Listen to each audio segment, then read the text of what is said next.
Hello, and welcome everybody to a second consecutive wonderful but painful but confusing Victory Thursday pod here. I'm Shwin, and I'm joined, as always, by my co-host Prez. That is at _Presidente on Twitter. Prez, how's your heart feeling? This is so stupid, man. Like I felt like we should have the fucking Looney Tunes music on during the during the end of the whole game. Jesus fucking Christ.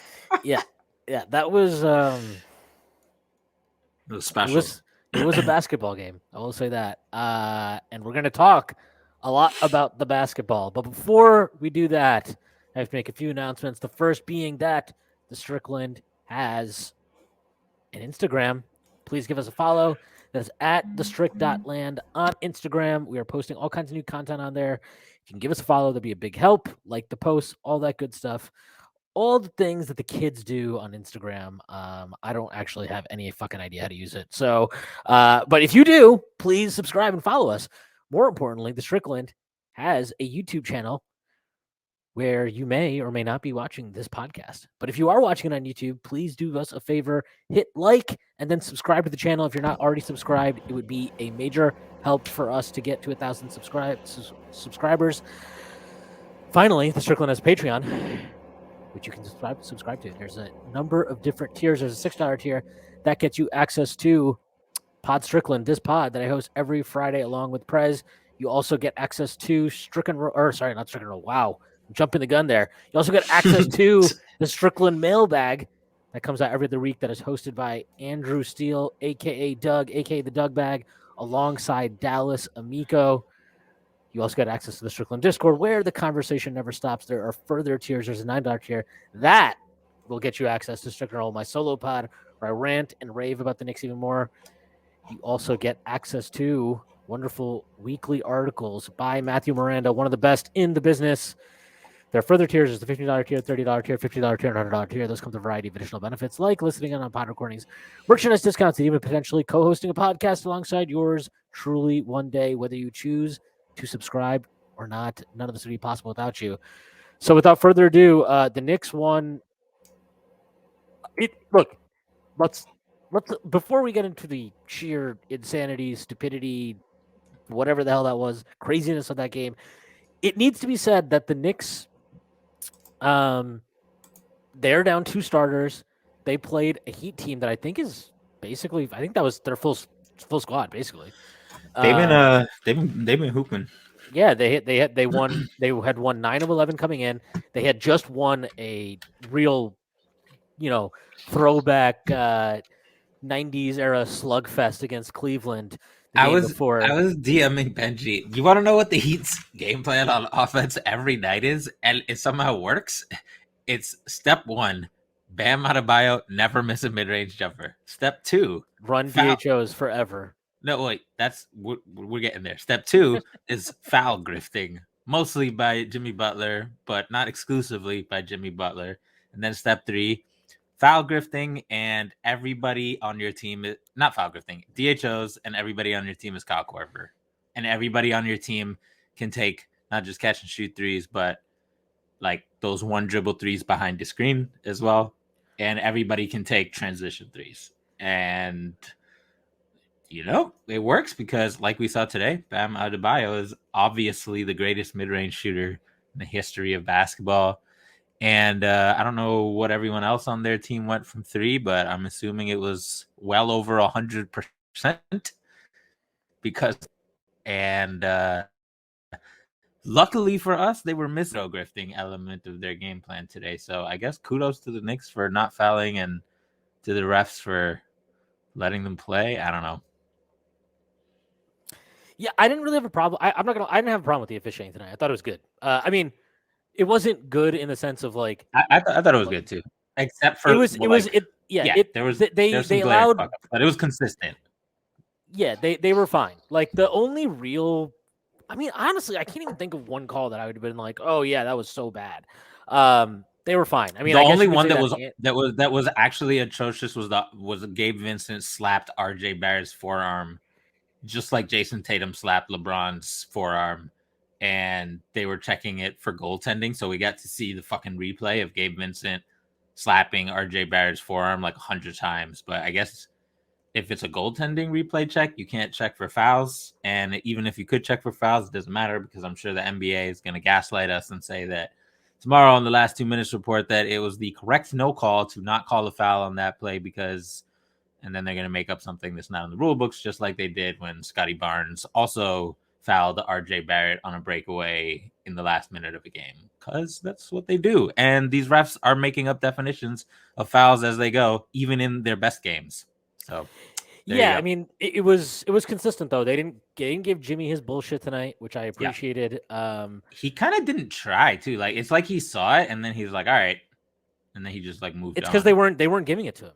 Like, and Grimes didn't fall for any of his bullshit, and that was that. He didn't really have anything else left in his bag. I mean, that's the reality. Like, I love Jimmy Butler, but like so much of his game is predicated on that foul grifting, and I mean not just that, but like I don't know. He it feels like he just saves his mid range jumpers for the playoffs or something. Like he doesn't try that until then. So yeah, good luck earlier to him. this year I was looking at I was doing some just looking at people's different players' driving numbers and numbers at the rim, and on Instat you can like sort by made, missed, and drew fouls. And more than any other player, when you take out the drew fouls, his field goal percentage on shots at the rim plummets, like lower than RJ last year. So he really does depend on that stuff. Yeah. But look, the Knicks. Whatever you want to say about this team, and I'm just going to get this out of the way. If you want to tell me that this was a poorly coached game by Thibs, I'm not going to really fight you on that. I will say, to his credit, I thought we had that weird lull in the middle of the third quarter. We also had a terrible run at the start of the second quarter when they went zone. But in that third quarter, once he put the bench in, and they played really well, and he gave them a lot of time. But it wasn't just that they played well; they were actually attacking the zone pretty smartly. That's probably the best I've not probably that is the best I've seen us play against the zone in 3 years. Ever. And it's entirely it's like I was joking that like we were gonna get demolished by the zone on Twitter and stuff like that. But if you think about it, it's entirely predictable that they played well against the zone today, because the history of Thibs coaching goes, do it his way, do it his way, do it his way, do it his way, do it his way, do it his way, do it his way, do it his way, until your back is absolutely up against the wall. So I promise you, this is the first game where they've significantly prepared for zone, because this is the only team in the NBA. I'm not even sure it was that. I just think when he doesn't have Brunson, and then he had to go to a lineup, obviously that doesn't have. I mean, he took out RJ and quickly in the middle or towards the end of the third quarter. Like when this is always the thing with Thibs, is when he has to be creative, he can be creative. Like, well, this is what I'm saying. Like they were just, it was a zone with doubles and traps, and like Brunson definitely makes the ball stick more. Don't get me wrong, but like they would have trapped Brunson just like they trapped all our ball handlers. Yeah, no, we're going to talk about Brunson, because I'll say this one thing about Brunson: he sucks at dealing with traps. He's awful at it. For a lead guard, it's actually like weirdly just a really bad. He has a bad habit of dribbling to the sideline when he gets trapped, which doesn't actually help anything. But to Thibs' credit, like RJ, my point is like even like this is what Thibs usually does for zones. He puts Julius and RJ in the top of the zone, and he lets Julius and Brunson try to dribble through the zone. And I'm not gonna like, he lets it, he allows it, he encourages it. I don't think I think he wants it. Like, I think that's what he genuinely is telling them to do, because I saw RJ try to do that today. I saw Randall try to do that today. I've seen Brunson try to do that. I've seen Brunson try to do that multiple times. So it's at some point, it's like, if they're all doing it, then I have to think. And I've seen Quickly do it, but I think Quickly is much more. He's better at like being deceptive about it. Whereas there's like look, RJ and Randall are not. They're the least deceptive human beings in the NBA. Probably he did the Knicks a favor by adding aggressive. Yes, by adding aggressive trap, not just by adding traps like 30 feet out. If they would have just waited till the 3-point line like every other team does to put ball pressure on the Knicks would have been fucked. But like you can't dribble out a trap 35 feet from the hoop. Like, it doesn't matter if you're Kyrie Irving. Like, you can't. So we saw the Knicks literally just forced into productive 4-on-3s, and because they usually like their ball handlers at the they like their two taller ball handlers, RJ and Randall, at the middle of the zone. Obviously, you're not going to put Jalen Brunson at the middle of the zone, but because of the way the lineups were and because they were trapping ball handlers way the fuck high up, we had to have secondary players in the middle of the zone, 15 feet down the court. So iHeart was in the middle of the zone for the first time. Obi was in the middle of the zone for the first time. Evan and Grimes became release valves. So they weren't in the middle of the zone, but they were the ones passing to the middle of the zone. And they're much more decisive passers and better entry passers than we usually see, which is like, it's also frustrating because this is the shit we've been saying for a zillion fucking years. Like, we Yeah, know who's good in the middle of the zone. We know who the good connective passers are. We know this. But Thibs is too much of a fucking scared bitch of a coach to actually say, no, guys, like, you're not Kyrie Irving, to Brunson and to Randall, more importantly, because Brunson, to his credit, like, he makes the ball stick, but he can actually dribble out and around a zone and into the corners. Randall has no business doing that shit. RJ has no business doing that shit. Like, I don't think any of them have any business. no, There's like two guys in the league that have but business there's a doing that. difference because Brunson is actually capable of scoring and dribbling in tight spaces. Like, even if it's not ideal, like, he can do it. Randall literally, he just literally can't do it unless like he draws a foul. He can't do it. I get it. We're gonna save the Brunson discussion for later because I there needs to be an honest discussion about Brunson, which isn't like to say that he's a bad player, but I think we've glossed over many of his flaws this year because of how spectacular his scoring is. But I don't want to get to that right now because the Knicks won the basketball game. I do want to talk again about the fact I thought Thibs did a pretty good job of like being more creative, whether that was forced upon him or an active choice. We could debate that forever. Either way, he did it. It happened. It worked well. And I think he does. It's weird. I thought he should have let the bench guys stay in for longer in the fourth quarter just because they had it going. Like specifically Deuce. I didn't care about Evan coming out, but Deuce I thought should have stayed in because I just thought he was playing well. Like he was playing spectacularly. He was playing really well. He cashed a couple of threes. It's really weird. Aside from Grimes and Obi, and Obi's just been strange about cutting this year, but like I think Deuce might be our best cutter. He's actually very good at it. His dunker spot layups. Yeah, that shit was so funny, bro. Or when he was power dribbling that shit like Charles Oakley. Well, he saw it was Tyler Hero, and he was like, "Oh, that's no problem." But like I thought he did. I thought he played really well. I genuinely thought he should have stayed in the game. At the same time, I don't think it's really worth it to criticize Thibs for bringing in quickly and Grimes in right there when he did. Grimes, especially because Butler came back in. I have no desire to see Evan Fournier play a single defensive possession against Jimmy Butler. So Evan Fournier Evan Fournier catching fire in 2023 is 5 minutes of quality entry passes. Yeah. Let's not fly too close to the sun. He had the entry passes. It was great. Yeah. Bring Grimes back in. it was great, especially because whatever that was in the first half from him, that was one of the worst halves of play I think I've ever watched in my life from a player. And Thibs was like, more. Hey, and look, you got it, but like that's what I'm saying. Like we're gonna criticize him for when these guys fuck up. He deserves credit a little bit anyway when his gut benefits him. And I'm not gonna credit him because the whole point of not doing your substitutions by color by number patterns is if somebody is playing well, you can leave them in longer, and if they're playing shitty, you can take them out quicker. But God forbid he do that and then have to recalculate his fucking substitution patterns. Well, the weirdest thing for me is just like Fournier goes from out of the rotation to getting more minutes than Deuce or Obi. Like it will never make sense to me. But I thought I don't even know what the minutes was. It did feel weird. I thought he did a good job letting those guys stay in until I think it was 7:30, maybe even a little bit less in the fourth. And so like when Julius comes back in, he runs. Obviously, we ran like 3 straight possessions. We go away from RJ, who was cooking, to run these really bad. We ran like a Julius ISO, then we ran a high pick and roll with Quick and Hartenstein, which I just didn't understand, like why that's the move there. And then and then he ran. There was like an ISO for Julius close to the top of the key, but whatever. The point being is like we went away from RJ for a few, but again, goes back to RJ. I thought RJ played a very good game until the last two possessions or whatever you want to call it, the last 15 seconds or whatever the fuck it was. But like, this is where you have to criticize Thibs. Like, you have a 5-point lead with 5 seconds left. Okay. The one thing you cannot have happen, that cannot happen out of that timeout is you give up a wide open three to a good shooter. They have like 2 good shooters on this fucking team, Strus and Hero. Okay. You leave Ihart in.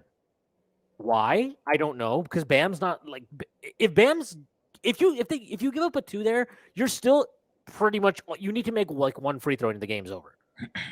You give up a 3, you make 1 free throw, the game's still in the balance because they have a timeout. He's done this several times I know. where he just keeps the same fucking crunch time lineup in, even if adjusting it for a particular play with under 10 seconds left. But he's also adjusted. Obvious. But he's also adjusted it before too, which is why. Like, it makes it even more baffling. Yeah, it makes no sense.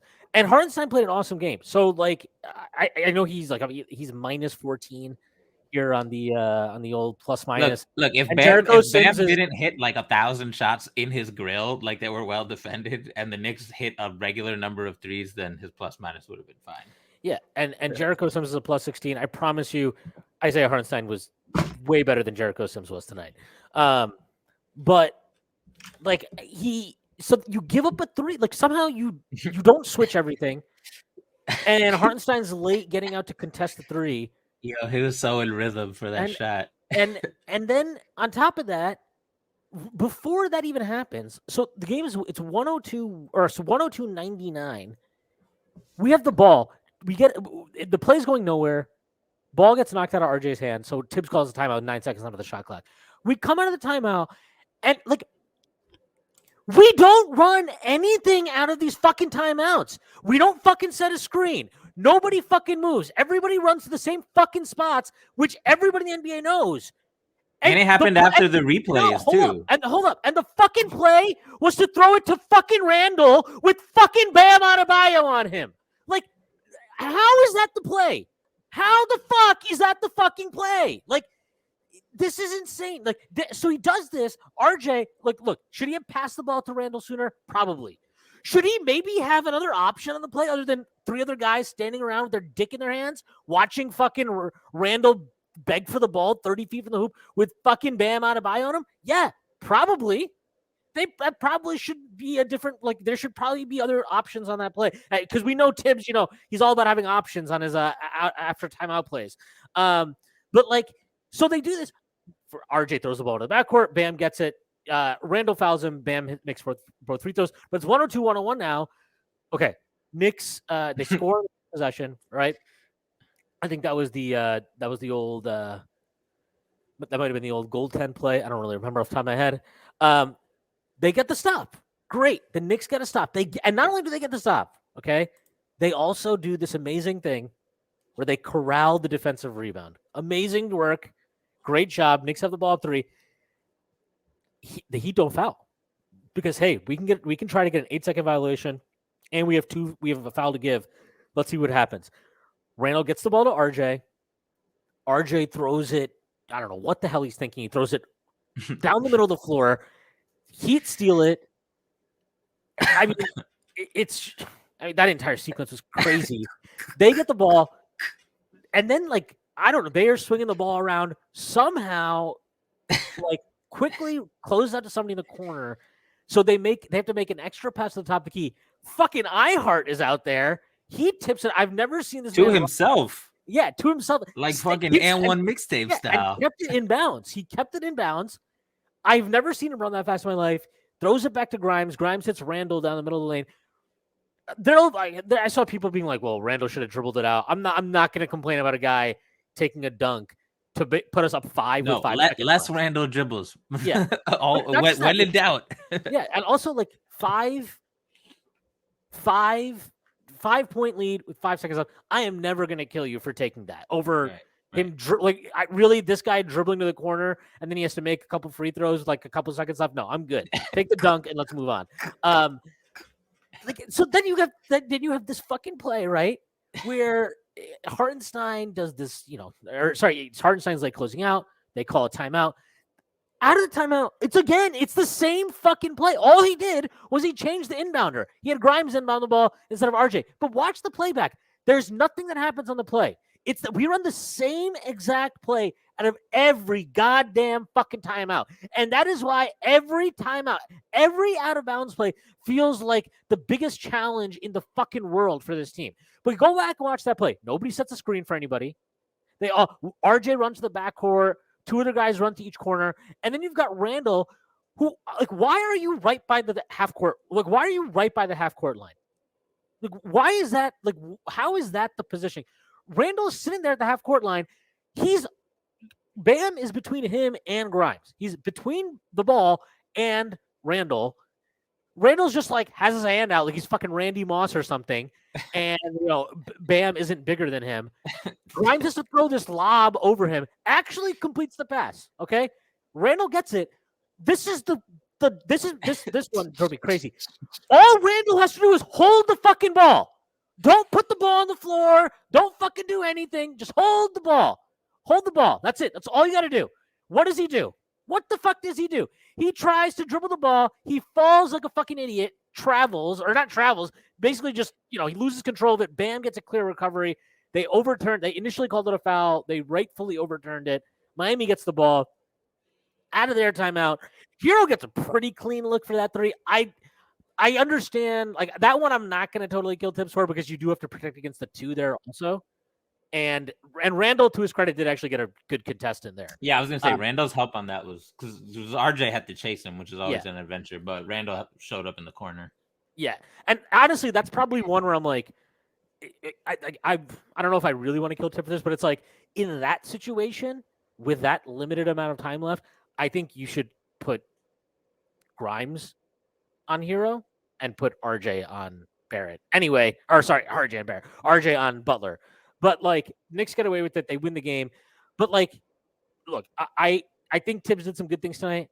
But the end of game stuff is like, I mean, we've seen this for 3 years now. The guy's a terrible end of game coach. He's the worst. As far as I don't know, I can't say definitively, but I would imagine he's did the math on the. Oh no, that wasn't on end of game. That was just out of timeouts. He's 27. Timeouts. Our shot quality out of timeouts is 27. There's got to be somewhere we could look up the end of game stuff because that's easy. I mean, there's no way to like determine what's a coaching decision and what's a. Oh, I just meant like team performance, but yeah. Oh, I mean, we're I think our net rating we're literally 24th in offensive rating in the fourth quarter. In the first three quarters, we are second, or we're 13th in the first, second in the second, and seventh or something like that. But we're basically somewhere between very good to excellent offensively for three quarters, and then in the fourth quarter we turn into pumpkins. But like, it's just the end of game stuff with this guy is just. And on top of it, okay, on top of this, because this is not just Thibs, like on top of him being terrible as an end of game coach, I mean, Randall as an end of game executor is just fucking atrocious, man. Like this guy is just, it's brutal to watch some of the stuff he does at the end of games.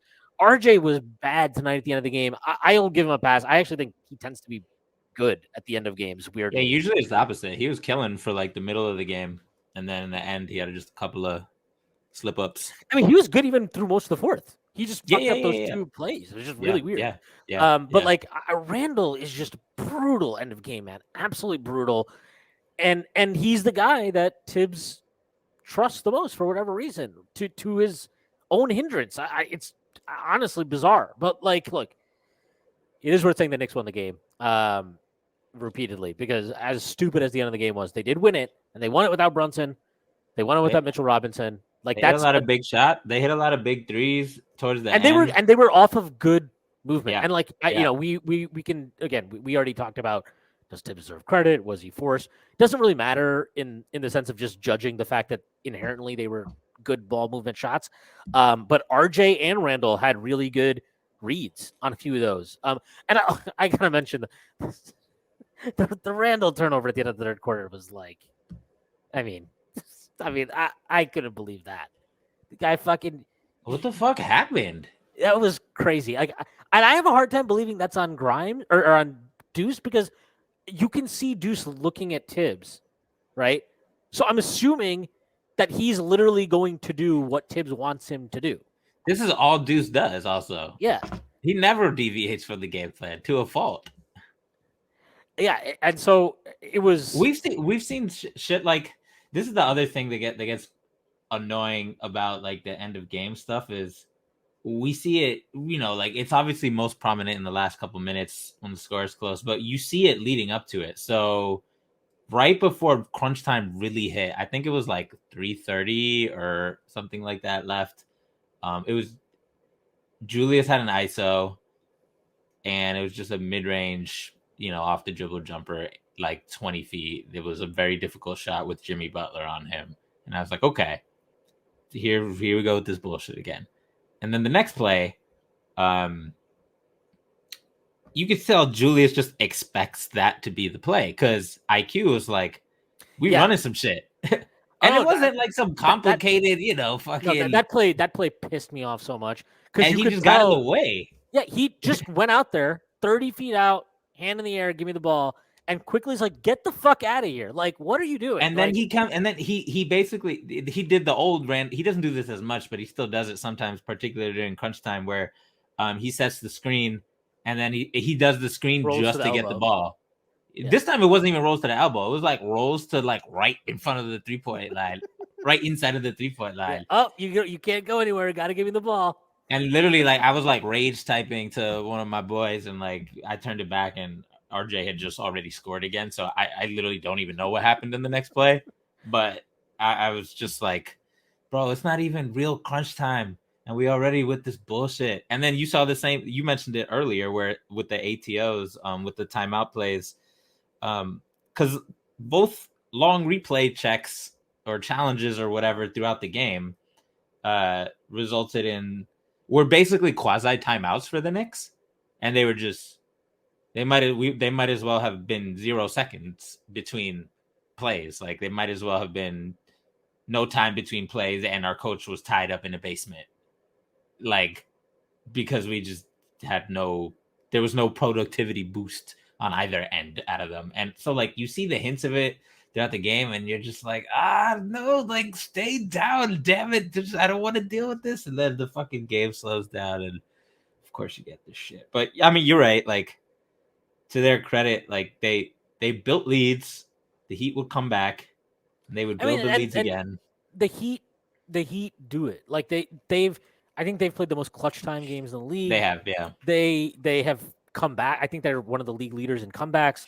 Like they this is what they do. So again, like we can sit here and just view it as like, oh, Tibbs and Randall and RJ and fucking, Fournier, but like the Heat are gonna put pressure on you. Spoelstra's an awesome coach. He's gonna find weaknesses to hit you with. And actually, look, aside from Jericho's weird, like when he just randomly decided to stop, like to just not contest hero multiple times in a row. Aside from that, I thought they did a pretty decent job on like who their shooters were. Yes, were there a few times RJ or Randall or somebody got caught up on a screen or didn't contest that well? I Of loved course. how they defended. I liked the decision to put RJ on hero for most of the first half because it sounds a little silly, but like RJ doesn't deal well with huge guys like Kuzma. He doesn't deal well with very fast guys like true speedy guards and stuff like that. But Hero's like a finesse player, and he doesn't like physicality that much. And then to Spo's credit, he finally was like, okay, like one screen ISO and ISO versus RJ is not doing it for Hero. I got to get him moving. So he began running sets for his scorer. Imagine that. And then that's when Hero shook loose for like a bazillion jump shots, and then he got in a rhythm from there. And but I don't really put that on Thibs because like that was going to happen eventually. It was just a matter of when Spo did it. Like they're not going to use Hero like he's like Paul George or something like that. So, but I liked the decision because of what you said earlier. It allowed them to put Grimes on Butler. Not that RJ's been bad on Butler his career, but you know, it's one of those things where it's like, all right, fuck it, try it. Like Grimes is your best perimeter defender for for strength purposes, at least for like big brolic motherfuckers. So he's a little short, but whatever, give it a try. And then you could always put RJ or Julius if it doesn't work, and Jimmy's in one of those turn back the clock moods, right? So he stayed down. So I like that decision by Thibs. Like we said before, I liked him putting passers in the zone, in the middle of the zone.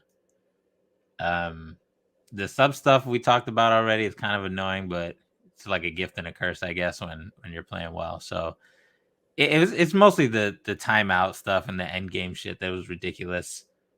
There was a period. That's what makes it so frustrating. Is like with this team in general, it's like you get 42 minutes of like more or less good basketball, but like the 6 minutes of ball in a game that are like situational, end of quarters, end of games, end of halves, yeah, they had out of timeouts or whatever. They fucking suck at all of it. At all of it. They're so fucking bad at all of it. And it matters. Like this is why it drives me nuts when people are like, how can you criticize Thibs? Why are you talking about Thibs? They won the game or they're winning. Like because the shit that a coach, like if you want to say for 42 minutes of a game the coach really can't do shit, I disagree, but fine. I'll give that one to you. I'll give that to you. Aside from rotations, the coach can't really do shit. Fine.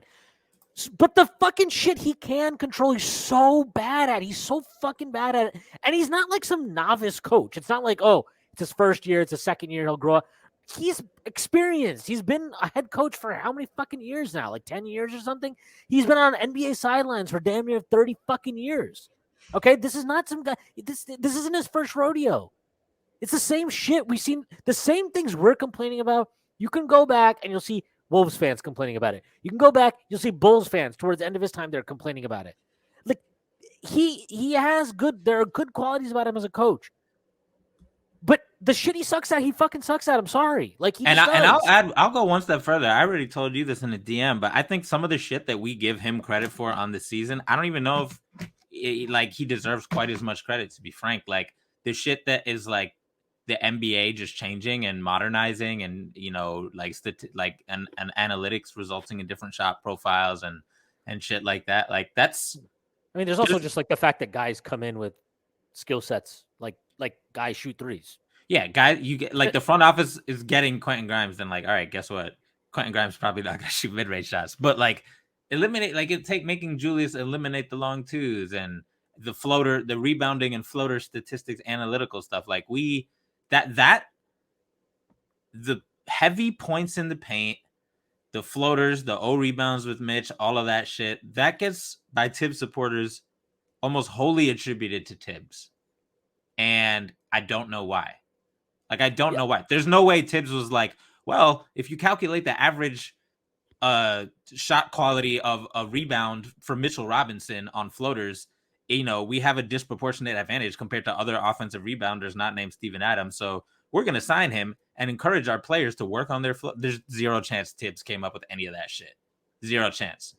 I promise you. So like, all the like, our O rating is still really good and he adjusts between seasons. I'm like, yeah, that's true. But like, that's just as much on the front office as it is on the coach. Where you really see the coach have responsibility and none to the front office are the areas where Thibs almost consistently fails, except for getting players to buy in. That's the one thing he's very good at, to get buy-in at roles, even when they're not good roles. But in front office, independent things like those key 6 minutes that can swing a game, especially if you have the talent that maybe is 500 team, maybe is a little above 500 team, guy falls on his fucking face every single time. Choosing the roles for players, most of the time, falls on his fucking face every single time.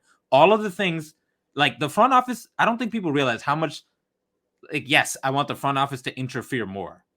We've all said that many times for many years now, but like the front office has absolutely saved Thibs from being an even worse coach than he is. He hasn't done them fucking favors because his shit lowers their record and devalues their prospects that they bring in. So I just have to get that rant out because I'm really fucking tired of like, we only bring up the front office when we want them to be the ones to fire Thibs. And when we're talking about like O rating and rebounds and we don't pass the ball a lot because turnovers will increase and we're really good at not turning the ball over, and that's one of the big reasons from our O rating. I'm like, okay, if you believe all that, who the fuck do you think came up with that? I promise you it wasn't Thomas Thibodeau. Like, I fucking promise you. It's so fucking annoying. Like, this team is performing as well as it is in spite of Thibs, not because of Thibs. And we're going to see this shit in the next couple of years. I don't know if it's going to be at this trade deadline or next trade deadline, where Emmanuel quickly is going to earn a big fucking contract. RJ Barrett's already has a big fucking contract. Obi is going to probably go somewhere and kill it. I don't know if he's going to be an all-star or something, but I he's going still to be really really don't want to fucking trade him. good. He's I don't want to like, trade him either. he's Like, good. Like you he's see what he legit does. fucking good. Yeah, like he had like 1-3. He had a 3 rim in and out today that I like. Honestly, it felt like that one went in. That might have been. I mean, not with this team because this team can't hold any lead. But like, Yeah, it was like we were up 9. It really felt like that was good. we saw Obi passing for the Yeah, first time. That guy appeared for the first time in many booths, and it's like just you gotta Obi like. dunks and stuff. That was coming back. Like, transition Obi was back for a second. Like, it's so fucking stupid. And like, I just hate the fact that, like, yes, the team doesn't have a lot of depth right now, and 7 guys, whatever. But like, we saw with iHeart today too, right? And the last couple games, like, Well, so I will say this about Hartenstein. I think Mhm. he just looks more like he looks physically better. Like he's moving better. Yeah. I think he looks more active. I don't, and he mentioned earlier in the year that he did have that Achilles that was bothering him. So on that one, for like the usage of him, I agree has not been great. But But just just like physically, yeah. some of the improvement, I think seems like it's more of a physical thing rather than like he's adjusted to Tibbs or Tibbs adjusted to him. I think it's just he's just moving Yeah. better. And It's actually, like I'll say this, like the fact that he's not being able to really showcase the passing stuff, which was kind of like the one or not the appeal, but part of the appeal of acquiring him. The I fact mean, that he if can you be ask like, most people, I'd say that was the yeah, headline talent there, the yeah, separator, right? yeah. And so the fact that he's now showing that, like, even without that, he's a positive player, like that's That's like impressive. it's like very impressive. And I gotta say, like, I thought I didn't have a problem basically on any of the jumpers that Bam hit on him. I thought his defense was really good. He I was was there. fucking pissed because, like, they were literally all like hand up contested Yeah, fadeaways, and I he just played looked well. it up. Other than that fucking layup he missed in the fourth quarter that actually pissed me off. Like, Oof. come on, man, don't be blowing layups that my son gives to you on a platter. Get the fuck out of here. I know. Yeah, You fucking up the assist turnover ratio, bro. Come yeah, on. yeah. That's not how we do it. But like he played really well, and this is like probably his 5th game in a row where I'm saying this. Yeah. Um, I don't like. Would I start him over Sims at this point? Sure. I don't have a huge problem with him not doing it right now, but like, it's also again, it's like this just goes back to your point where it's like it would be fine if he didn't want to remove Sims from the starting lineup for whatever reason. If he would just not, if he would like bring Hartenstein in sooner, bring Sims back in, and then close with Hartenstein. But it's not that, right? It's Sims plays, and then it's like Hartenstein closes the last 18 minutes or whatever the fuck it is. And And that's just such a. I mean, look, to Hartenstein's credit, he might be the only 7-footer in the league that apparently can like play 18 minutes stints and be okay. Because he was all over the place throughout the end of the game. So, the thing with Hartenstein though is just like he'll do all these great things, but his mistakes are so stupid. so loud, so loud. They're so dumb, and like I'm watching that. Like he had one today, right? Great defensive possession, closes it out, gets the rebound, and then he just throws it to like Butler Oh or my somebody. god. And I'm like, Yeah. what? I'm like, what are You you even doing? got the rebound finally. I remember. I was literally like, oh, I remember thinking like Shwin is probably fucking hype. Like he secured the rebound, and then he did that shit, and I was like, God damn it, I'm gonna have to deal with this shit on the pod. But no, you're right, and like it also in addition to just it being hard to play 15, 16, 17, 18 minutes of NBA ball in a row, like I I feel like anecdotally, we played a lot of teams a lot of times in the first half of the season, and now we're getting a little bit more variety in terms of opponents. And this is when it's most helpful to vary your center rotations, right? It's like you're playing AD 1 minute and then bam, and then Udonis Haslam for a hot second, right? Like, Yeah, what the hell was that? Why did Haslam play tonight? I don't know, man. Is he retiring? Was this like, hey, let's get Dwayne Haslam? Dedman, it says DNP coach's decision. Was that just like a hey, let's get Udonis one final run out at the garden or something? Because dude, Probably. he is fucking both the jumpers he took, that three he took was honestly hilarious. It was, yeah, I was very surprised. And I was like, look, this dude is, he just looks old, man. You look like Morgan Freeman. You got like bald spots, plural, bro. Just shave. Just go to baldy. Like LeBron got the baldy, you could get the baldy. Y'all like the same age almost. It's okay, dude. Just plenty of dudes in Miami got the baldy, and it looks great. I'm sure it looks great on you. He's a fucking loser. This has to be the end for him. I hope it is, man. I'm so like I don't even know why this guy's like in the league. They were trying to talk about him on the fucking broadcast tonight. Breen's like, oh, he's just such a fucking leader. I'm like, what is he leading? Like, what is like their culture is gonna fall apart if fucking Bam out of like, or sorry, if Udonis Haslam's out there, more get out of here, man. I don't want to hear that shit. It's fucking leader. There's definitely some under the table type. We're just gonna, we'll give you this vet men. Yeah. But yeah, I mean, look, I gotta say too. I mean, he's obviously cooked. Kyle Lowry, man, That shit hurts. Yeah, this is just that happened fast.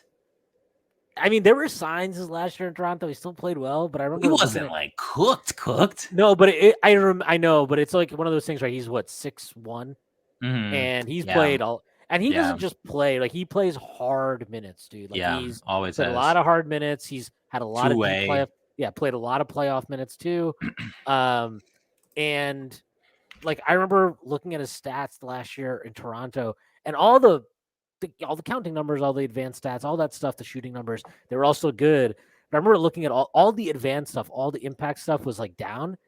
And I was like, well, weird COVID year. They played in Florida, maybe, but maybe that was the sign. Like, hey, yeah, maybe don't invest in this guy. But yeah, him and Chris Paul, they need to. I need to tune in when they face off because that might be painful to watch. Father Time said, "Enough is enough." Both of you, yeah, you're out of here.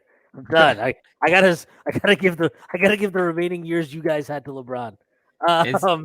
He's like Lowry is really one of my all-time favorites. Like that. I mean, I'm happy he was trash today versus us, but like, of course he did sneak in one giant fucking 3-pointer, just like I still got a little bit, youngin. It was actually hilarious watching like. I knew that shit was going in, by the way. I was like, oh, that one I knew, but it was so funny watching him try to take like quickly off the bounce, and I'm just like, dude, you're not going anywhere, man. Like, you're just not. Just relax. I gotta say, Grimes, he had 17 points tonight. Really good game from him. Damn, I didn't realize that. Yeah, I still like, there were a couple of times he attacked the rim and he finished the layup, but I'm like, bro, just take the three, man. Like, come on. I understand you haven't been hitting him, but like, you need to be one of those guys that, he needs to be a guy where if he misses 15 in a row, there's no hesitation. Like, that's the confidence he needs to have in his three, because he's that level of shooter in terms of at least like the speed of his release, how high his release is, the rate that he shot the ability to get it off, right?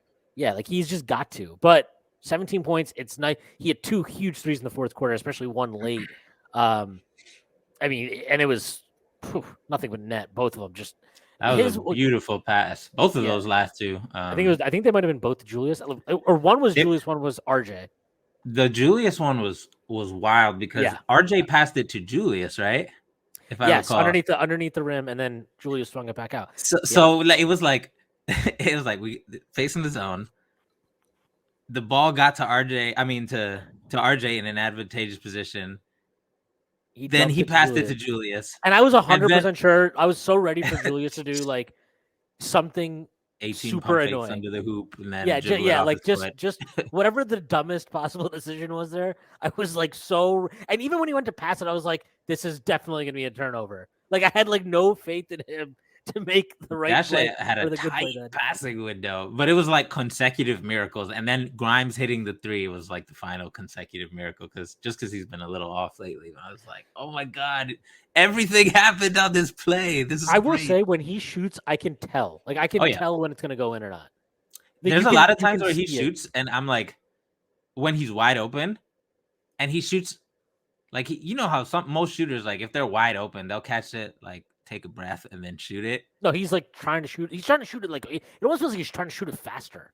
It's like every shot he's trying to break a personal speed record for how fast can I go from catch to shot, no matter It's how how open he is. it's how he plays like in general though. Like It right, like is even when a he great puts point. the ball on the floor, like I mean, attacking a closeout, he gets to the rim and it's like that. He has two speeds, 0 and full speed. Honestly, he's just never at 0 though. Like he's just always running. Before. That's fair. No, he had When one possession today. It actually pissed me off so much because like Quickly and Randall were trying to run this 2-man game on the side, and Grimes is just standing in the corner on that side, and I'm like, oh yeah, I'm like, bro, get the fuck out of there! Like, what are Move. you doing? You're just standing there. Like, you never stop cutting, and now you decided this is the time that you're just gonna like get the fuck out. But Randall hit like some bullshit ass, like bailout jumper from the top of the key. But yeah, I mean, look, this was. Can't let the end of the game take away from the fact this was like a great win, I thought. And like, it's so annoying they lost that Brooklyn game, especially the way they lost that Brooklyn game. Same with the Lakers game. The Lakers one was maybe even more annoying because I just thought they didn't have the starters, especially to me, just did not have any intensity, especially defensively for the entirety of the game, basically. The Lakers? Yeah, the Lakers game. Oh, yeah. This just the lack of intensity was so glaring in that game to me. I mean, you could even sense it from the crowd at the end of the game. You got the Oregon guy trying to get the defense chant going, and it was like people are what like, the fuck is up with that? Like, why? Like, what? It's the Lakers in the Garden on TV. but that game was so boring, man. Like honestly, I know. That's why I turned it off, and I had to watch it live today, or not. You know what I mean? Like, yeah. No, it was such a boring game, and I'm like, what is going on here? It's the most boring overtime game you'll ever watch. But like, no, I mean, this they went to Boston, they beat Boston, right? They beat Cleveland at home, a full strength Cleveland team. They've beaten Miami now. Like this team is very up and down, and that's to be expected with this many young guys in the rotation. And with Thibs as the head coach and with Randall as one of your top two options, but like the ups are probably a little bit more relevant with this team than the downs, I think, given the overall age of the group. What do you mean relevant? Yeah. And I mean, look, like, we should probably talk a little bit more about RJ just in general because we do need to talk about it. Like, he obviously didn't talk to reporters after he didn't play at all down the stretch of the Lakers game. I honestly didn't have a problem with how he handled that. Like, do you want him to answer the questions ideally and just give the bullshit answers and then get the fuck out of there? Sure. But he's been benched multiple times in his career down the stretch of games, and he's never said anything. I'm sure he's not happy about it. And I'm sure if we went back and watched the video, you could see like upset body language stuff from him, but he hasn't done anything, and he didn't do anything this time either. Yeah. Like, this is the thing that needs to be said. Like, I saw a lot of I saw people being like, "Well, he should answer the questions. He needs to respect." That's one of the sports norms that I don't really like. Like, but like, but my thing is, he said exactly what he thought, and he did it without. He didn't throw Thibs under the bus. He didn't throw a teammate under the bus. He didn't say I played well. He didn't make excuses for anything. All he said was, "I'm not going to answer any questions." And I have no problem with that. I think he had a quote after the game today, which was, it's a very corny loser quote. They asked him about RJ Barrett talked about why he didn't speak to the media after the Knicks' loss to the Lakers on Tuesday. My mama told me if you didn't have anything good to say, don't say it at all. Like, bro, shut up. I mean, Okay. we know RJ's Yeah. like a cornball. Like Yeah. it's just part of his appeal almost. It's endearing. But like just back to the other thing real quick, like I don't think every player should have to talk every fucking game, even if they suck or even if they're great. Like every player should be entitled to at least a couple of fucking games where they're just like, I'm going home. This fucking sucks. He's 22. You know how many times some shit went bad when I was 22 and I was like, I don't want to talk to anybody right now? Every fucking other day. And that shit happens to me now as a grown ass adult who fucking pays taxes and has lots of student debt. Like, damn, like this came to a head with Naomi Osaka like a year ago and all that shit when she just had her whole thing, but like it's just kind of weird. Like, oh, fucking submit to our questions, you fucking young adult. Like, it's just like if aliens came and just like observed that cultural norm, they'd be like, what the no, like let these people decompress maybe, and then ask them questions on the off days or something like, or on the next game or something. Like it's just weird. And like I get why people get frustrated by him on the court, right? Like, and I think that's why everybody kind of made a big hubbub about it. It was like, oh, like his defense, his steps are not leaps, right? He's gotten better, but not like crazy better, and all that shit. So the frustration bottles up for a lot of people with RJ, and I get that, especially in a perceived big game like versus the Lakers and everything. But like, I don't know, man. I don't think I got some things to say about this. I think people. Okay, he's 22. He's a fourth-year player. When you say that, people are like, "That's not an excuse." Like he's not gonna. He's like, okay, I'm not saying. I'm not saying it's an excuse.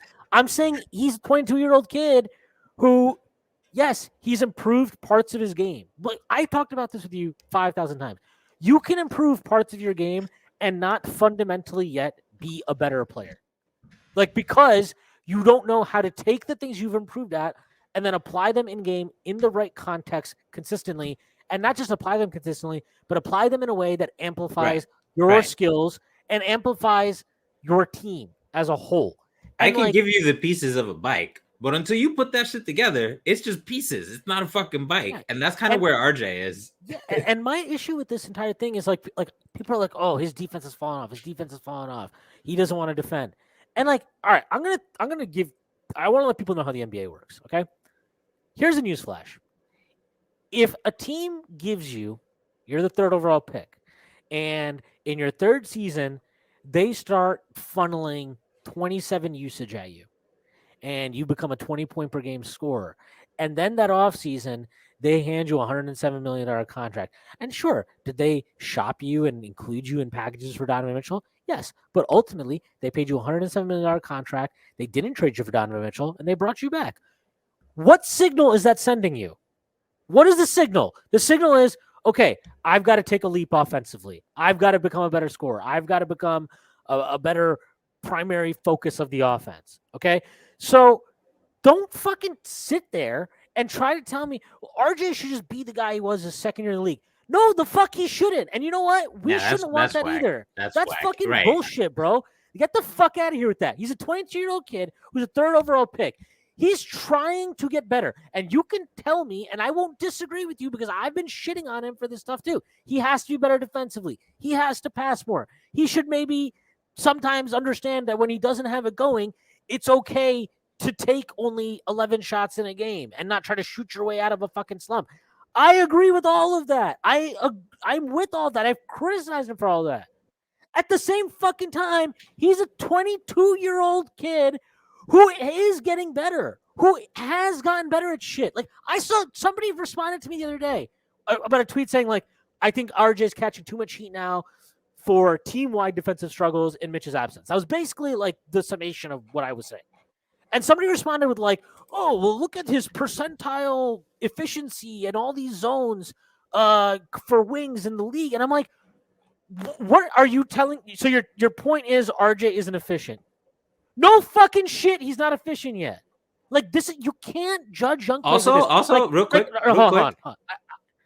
Like this, it drives me absolutely nuts. And this is why I've been like periodically been like, this is what his numbers are for the last 25 games, last 27, 30, whatever the fuck it is.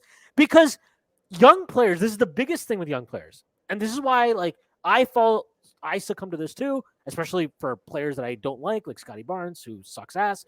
But like, you can't just look at season to season growth for young players. And like, I understand why we do that, like why me and you might do that for fucking, Cole Anthony in Orlando, right? Because it's like we're not sitting there crunching Magic tape every night. Like we're not watching every Magic game or watching every single I don't think only Bobo. Yeah, but I don't think Prez is out there like, oh, let me crunch Cole Anthony all of his FGAs from this year. Like I got to see all of his attempts. Like no, like we're not doing that. But with guys on our team, you can palpably see, especially with young players, when they make a leap, and that leap isn't season to season always. We saw with Quickly last year, right? Significant leap that happened in the last 25, 30 games of the season, right? We saw and I think we're seeing that with RJ now offensively. But because his game is not sexy at all, there is no flash to it. He's not pulling up, crossing up, and taking a bunch of jumpers. There's not launching a bunch of off the dribble threes. Hell, he fucking has the most annoying random slumps from three, right? But want to know what he's getting better at? This guy's getting to the line. Here's the thing that people they will refuse to accept.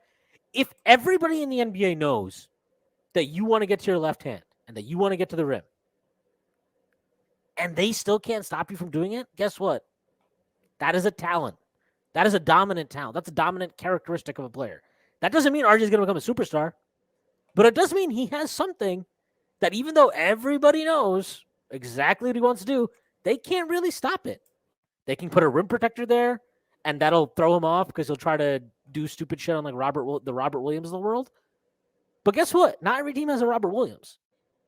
And so, I watch him, and I'm like, okay, he's getting better at a lot of things. But those games against a team like Boston or against a team like Milwaukee, right, that has the type of rim protection where they can just sit in and really make it hard for him and anybody at the rim, those are the games that sink his efficiency. And more importantly, I think those are the games that people watch and are like, oh my God, stagnant RJ, hasn't improved, same player he always was. And then on top of that, the fair point is he hasn't improved as a passer yet.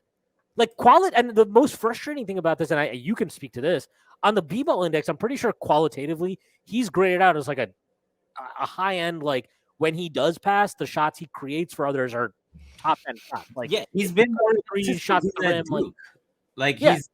We know he can pass. He just is like, no, I want to shoot.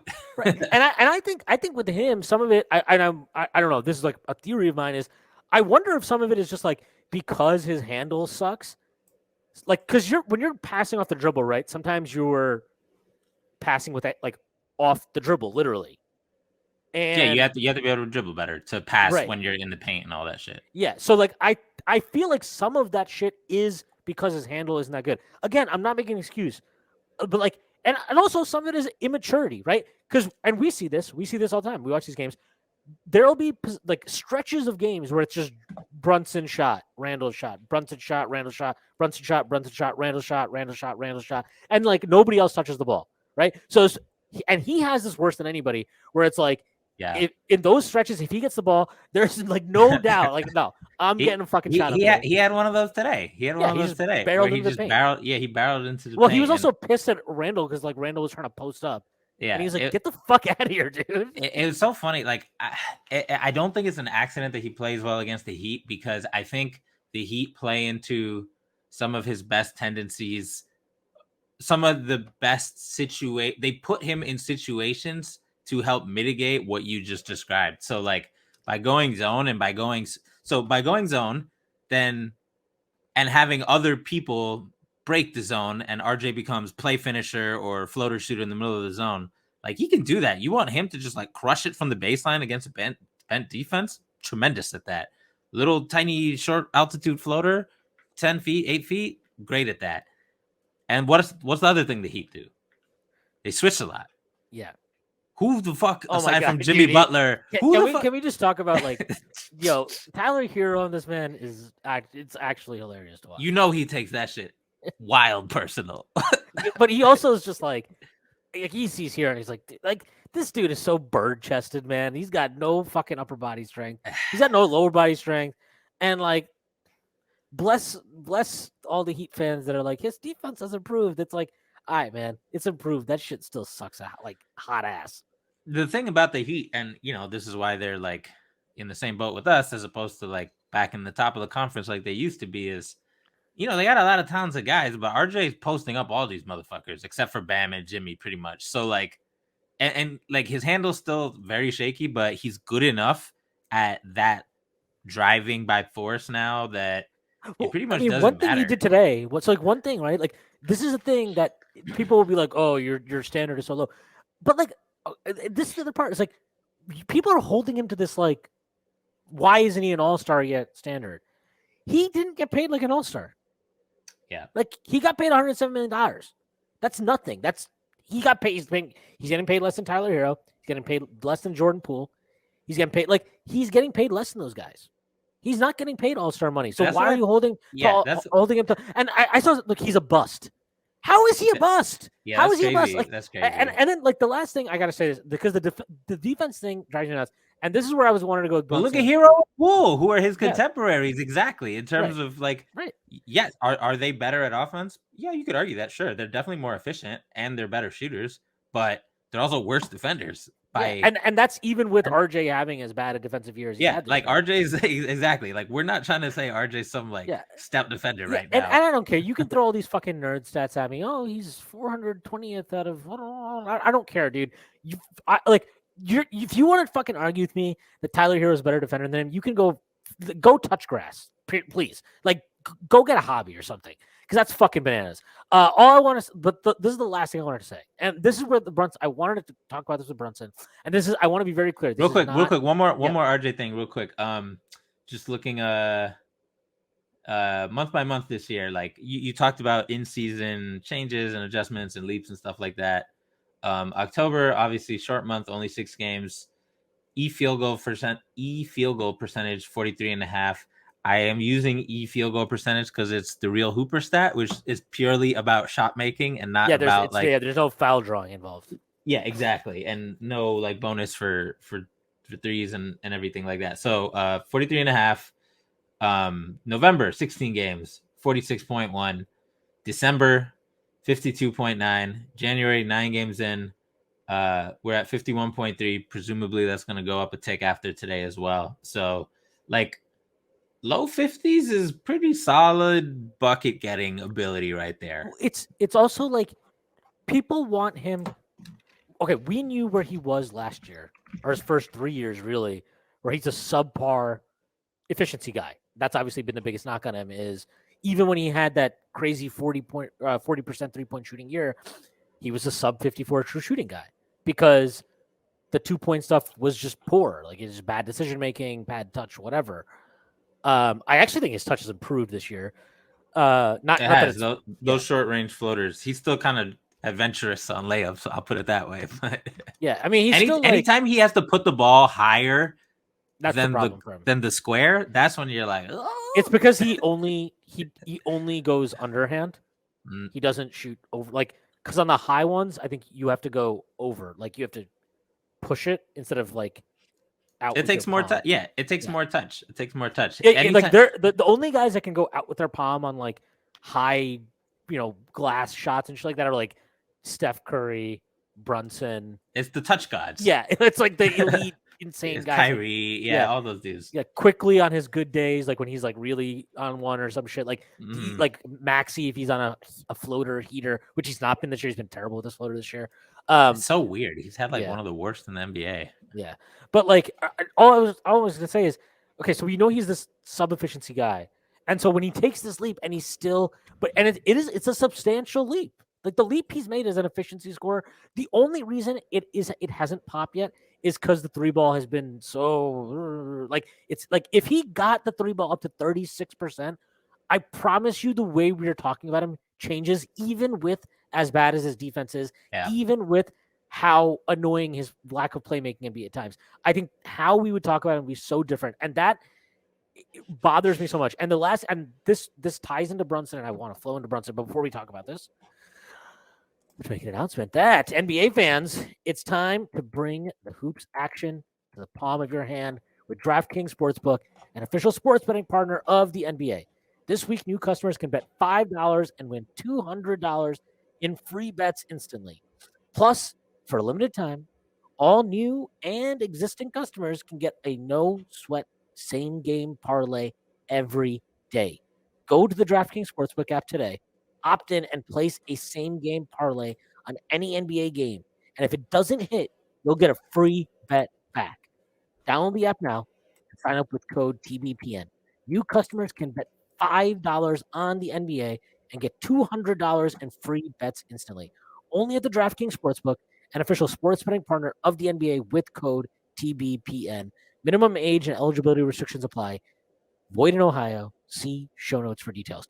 Okay, where I was going with this with RJ is like, do I think his defense has suffered and been bad this year? I absolutely do. There's no question about it. I think one of the reasons it gets noticed even more is because he's playing with Brunson. And this is not to say Brunson, trust me, I want to be very, very clear about this. I am not one of these people that's going to say we shouldn't have signed Brunson. Signing Brunson was a mistake. It's bad. Having him in quickly is bad. Having two guys that can handle the ball is bad. A thing that a team that was devoid of anybody that can handle the ball for about 30 years apparently thinks is a viable argument. No, like I have. This is not at all a knock on Brunson, but the reality of the situation is this: Brunson is a bad defender, and he's not just a bad defender. He's a defender you have to hide. That you actively have to hide. You have to put him on the worst player on the other team. So what that does is it means that RJ never has an easy night. Never has a night. Is it easier now that Grimes is playing with him? Absolutely. 100%. Grimes takes the tougher matchup. There's no question about it. But RJ is not, he's not getting a free picnic. You know what I mean? Okay. Oh, Grimes defended Jason Tatum. Great. All I have to do is defend Jaylen Brown. You know what I mean? Like this is not like he's getting a free ride every night here. He has to compete defensively. So the fact that his defense has slipped, I think because he's trying, he is doing more offensively, and he is trying obviously to showcase his improvements offensively. I do think his focus on defense has slipped absolutely, and I think his focus on rebounding has slipped too. And where I was going with this is like I just think that when you have Brunson there, okay, and you take Mitch out, it doesn't just like, yes, it exposes RJ because we're so focused on RJ, and because we had this expectation after what we saw 2 years ago that RJ was, wow, he is a solid defender. He's actually maybe be a really good defender. Like, this is great. And now when you see that slippage from that level, it hits home harder. Whereas we never had the expectation that Brunson was a good defender. Never. Right? Like, we were like the fact he takes charges, I'm like, I'm thrilled. I'm happy. Like, thank God we finally got a guy that takes charges on this team. That's fucking great. But his defense sucks. Like, and it's not just like he's small. It's also sometimes it's like he's just hanging out in the paint. Yeah. What has frustrated me the most with Brunson's defense, like I like we've talked about, like he's gonna get hidden, sure. What I can't deal with is like the off ball stuff, the off ball lapses, and he's had more of them lately. He had a couple of glaring ones versus the Lakers, and it's because he's so small. His like he can't recover on off ball like once that's it. Once you make an off ball lapse at his size, that's it. Like somebody's getting a layup or a dunk or something like that. And it's also like I know like him and Quickly could make the same rotation. They could be in the same place. And I know with Quickly, he's in that place because he's trying to be there, and he already knows where he has to go after that to make like the next rotation or whatever. Brunson is just there because like he like wandered into Brunson reads one pass ahead, can read one pass ahead when he's locked in. Quickly is like, I mean, that we I hope if you haven't read the Fred Katz interview article thing about Quickly in defense, it's really cool and it's really funny, and he's definitely one of those like defensive like scenario planner dudes. the anecdote in that game where he just like, the play I made, and I was like, what the fuck are you talking about? Yeah, Like, what bro. fucking? Normal people's brain don't work like that. Yeah, but uh, not like with Brunson. Like those are the ones that kill me because I actually do like when he puts his mind to it, he can be annoying for a shitty defender. That's the but best he's way I strong can as put it. fuck. Right. Like if he's It's like chasing around Kyrie. us, Kyrie's a bad defender, but when Kyrie like gives a fuck, he's he's actually still really large. annoying. Yeah. And like with Kyrie, exactly. He's stronger than he looks, and he's like a legit 6'4", right? So like he can, if he's just putting his hand up and like being strong, like that'll go pretty far. With Yeah. Brunson, the off ball stuff though, like it being strong is not going to help you. Like they already got the ball like a foot from the rim. Yeah, The and sit with the last thing I want to say yep, though, real sorry. quick, Yep. like I do agree that definitely that shit makes life harder for everybody, but like a lot of RJ's issues on defense to me are like the equivalent of somebody who doesn't improve at free throw shooting after 4 years, who's not a center. Like there's very teachable, expectable things like he like 9 out of his 10 closeouts suck. That doesn't have to do with fatigue.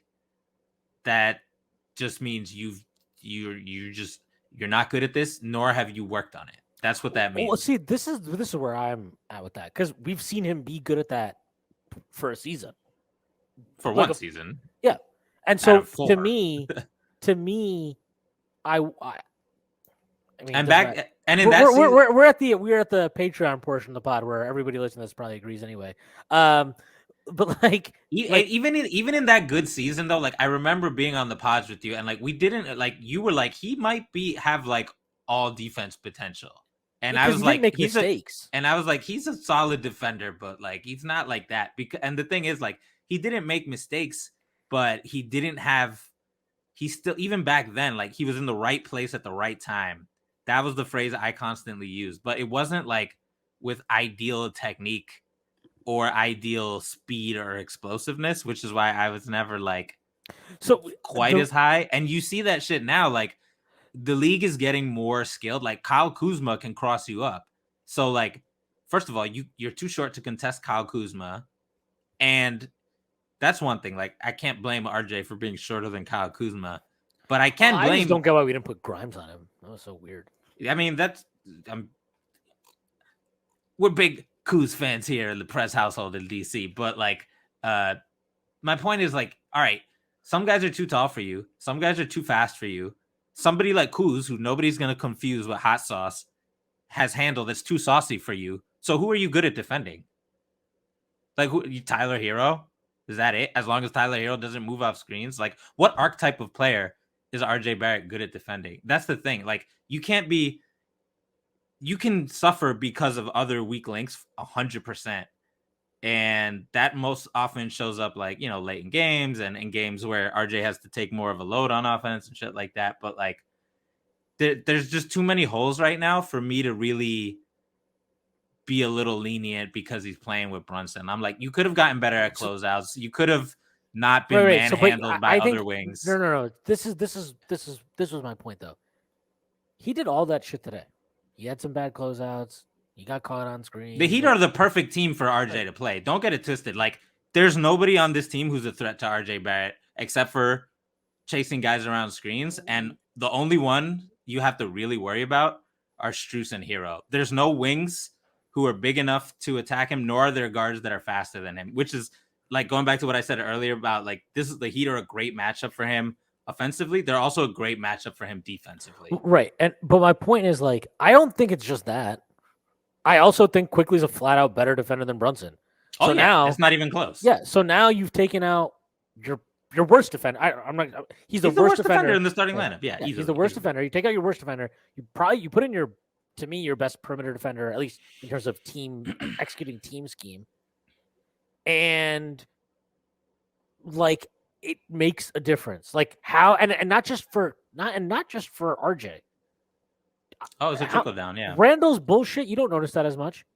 Sims' bullshit. You don't notice it as much unless these guys are directly involved in the action. You don't notice that as much when you have Quickly and you have Grimes as a starting lineup. So my point isn't like, oh, RJ is being exposed by Brunson. That's probably the wrong. If I phrased it like that, was the wrong way to phrase it. But more like the bullshit that he does is acceptable when he plays with Mitch very much, right? Mitch covers up for many sins. Brunson's, RJ's, Randall's, he covers up for many sins. But without Mitch, all of those guys are exposed now. But the only guy I hear people, oh my God, RJ's defense. Give me a fucking break, man. Brunson's doing nothing out here. Doing nothing. He's not guarding anybody. He's not even getting a fucking rebound for me. Yeah, to me, it's correct to have different standards because RJ has more defensive responsibility, and it's like even when Brunson is playing well on, even when Brunson is playing well on defense. My point isn't that you have different standards. My point is, it's like it's all RJ. Oh, the defense sucks. RJ's taking a big step back. RJ. And like you look at just the games that Mitch has missed. Just look at the game. Oh, you can look back at the minutes this season. But if you just look at this is how it is. Though. I'm not gonna fault fans if they think that like I am gonna fault them. What the fuck do you mean? I'm gonna fault them. Let me finish. I'm not gonna fault fans if they get mad. And I'm not saying it's correct. It's justified because it's often not. And it's not just about defense. When somebody who has a particular responsibility on the team does a really bad job of that responsibility, even if I know long term it's not going to hold up. Like, for example, when Quentin Grimes or IQ has a shooting slump that's like a week, you know me, I'm like, fucking make open shots, be a professional. Like, that's frustrating to me because I'm like, you have a higher expectation of making open shots than, say, open threes than Julius Randle and RJ Barrett. So I'm going to call out, like, I wish you would make these shots more publicly, even though I know, like, it's shooting. The shit is probably going to even out. And with defense, it's similar. Like, I do think Jalen Brunson definitely gets a pass, not only because he scores a lot, because he's so cool when he scores and there's such difficult baskets. Yeah, but I think it's a pass on a lot of things. I think it's a pass on that. I think it gets a pass on the fact that he doesn't fucking move the ball. Like, this guy brings the ball up. Is some of that on Thibs? Obviously, yes, because you can see Thibs. I think a lot of it is on Thibs because if you look at his like passing numbers, like it's less about him not moving the ball and more about when he doesn't move the ball.